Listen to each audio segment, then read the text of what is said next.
Olá, meu nome é Hercílio, eu sou médico psiquiatra do Grupo Notre Dame Intermédica e hoje vamos conversar sobre transtornos de ansiedade.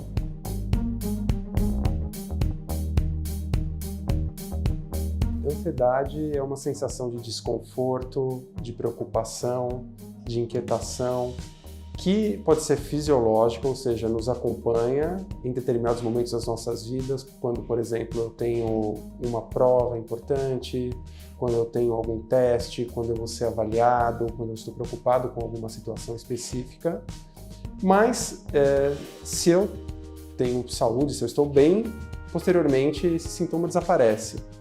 Algumas pessoas desenvolvem, ao longo da vida, manifestações persistentes desses sintomas, que não são necessariamente ligados a um fator externo identificado, mas são difusas, estão presentes e acompanham as pessoas.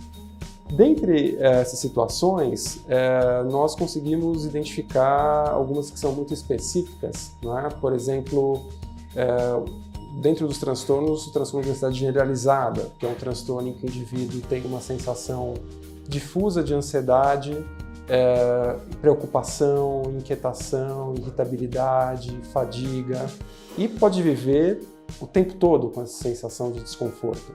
O segundo transtorno, que é bastante comum, é o transtorno do pânico. No transtorno do pânico, os indivíduos têm crises de ansiedade, que duram de 10 a 20 minutos, em que esse indivíduo tem uma sensação de que pode morrer a qualquer momento, sente o coração disparar, sente suor, tonturas, pode ter, por exemplo, reações gastrointestinais, e essas crises se repetem, configurando o que nós chamamos de transtorno do pânico.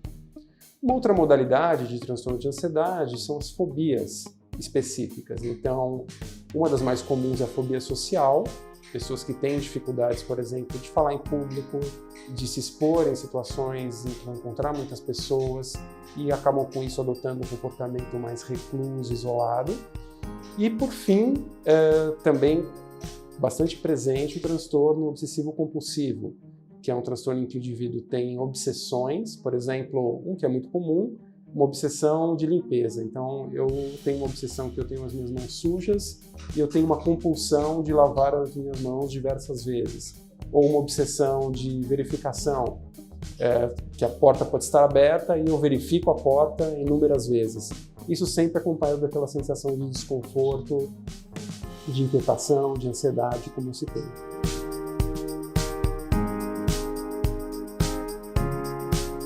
Sim, é importante ressaltar que os transtornos de ansiedade são os mais comuns. Aproximadamente 28% da população, ao longo da vida, vai sofrer de algum transtorno de ansiedade. Dentre os fatores associados, nós temos tanto fatores biológicos, então, de fato, tem pessoas que têm uma predisposição biológica, inclusive genética, a desenvolverem mais ansiedade.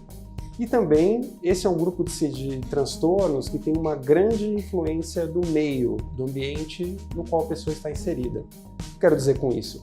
Que uma pessoa pode não ter tanta predisposição ao transtorno de ansiedade, mas, de repente, em uma situação de vida de extremo estresse, de preocupação, de pressões, ela pode vir a desenvolver um transtorno de ansiedade generalizado, um transtorno do pânico ou outros dos que foram citados.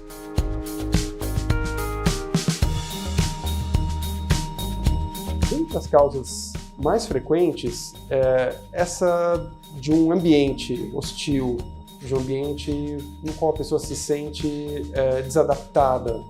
Então, eu me sinto pressionado no meu trabalho, eu me sinto não conseguindo obter as notas que eu preciso na minha escola ou na minha faculdade. Geralmente, um campo fértil para o início de um sintoma ansioso é um campo em que ocorre uma desadaptação do indivíduo dentro daquilo que ele pode entregar ou fazer naquele momento da vida, em contraposição àquilo que ou esperam que ele faça ou ele mesmo espera entregar. Então, calibrar essas expectativas, as possibilidades, é algo que sempre é muito importante para a saúde mental como um todo. Eu acredito que, inicialmente, buscar situações de bem-estar, então se eu me alimento bem, se eu durmo bem, se eu pratico atividades físicas regularmente, Então, se eu não me disponho a fazer coisas além do que é a minha possibilidade hoje, não é? Eu não posso ocupar 20 horas do meu dia para entregar um determinado objetivo, uma determinada meta e deixar 4 horas para fazer tudo o resto. Claro que eu estou exagerando, não é? Mas nós temos que fazer essa exata conta. Afinal de contas, o quanto que eu posso entregar para manter a minha saúde. Não adianta eu colocar uma meta acima da minha possibilidade, porque senão eu não vou conseguir chegar nessa meta e o resultado vai ser pior do que seria se eu fosse mais realista desde o início.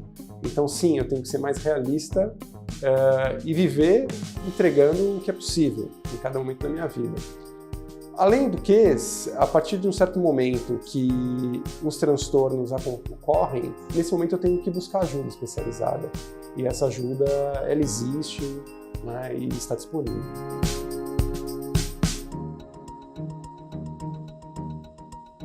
Sim, então preferencialmente a prevenção ela vem através de atitudes de cuidado com a própria saúde. Então algumas que já têm eficácia científica comprovada, a prática de atividades aeróbicas, físicas regulares, a alimentação não baseada em produtos industrializados, dormir uma quantidade suficiente de horas de sono, que para a maioria das pessoas é um intervalo de 8 a 10 horas todas as noites, e se engajar em atividades de lazer. Então, essas atitudes, elas são preventivas, elas colaboram para a saúde do indivíduo como um todo. Tratar é algo também fundamental. Nós temos que quebrar o estigma. Então, os transtornos de ansiedade, eles têm tratamento. É importante que o indivíduo que perceba esse desconforto, este mal-estar, que pode corresponder à ansiedade e que não é especificamente associado a só uma situação, que ele busque ajuda do psicólogo, que ele busque ajuda do psiquiatra. Hoje existem medicações que são efetivas, que as pessoas utilizam e realmente melhoram em termos de qualidade de vida, em termos de sintomas, bem como a prática de psicoterapia tem uma eficácia já muito bem documentada. Então, por exemplo, a terapia cognitivo-comportamental pode auxiliar muitos indivíduos a reduzir sintomas de ansiedade, a lidar com situações que antes tinham muitas dificuldades e com isso conseguir alcançar, de fato, uma recuperação, uma melhor qualidade de vida. Então, o recado é: previna, mas se os sintomas ocorrerem, não hesite em buscar tratamento, porque esse tratamento realmente pode ajudá-lo.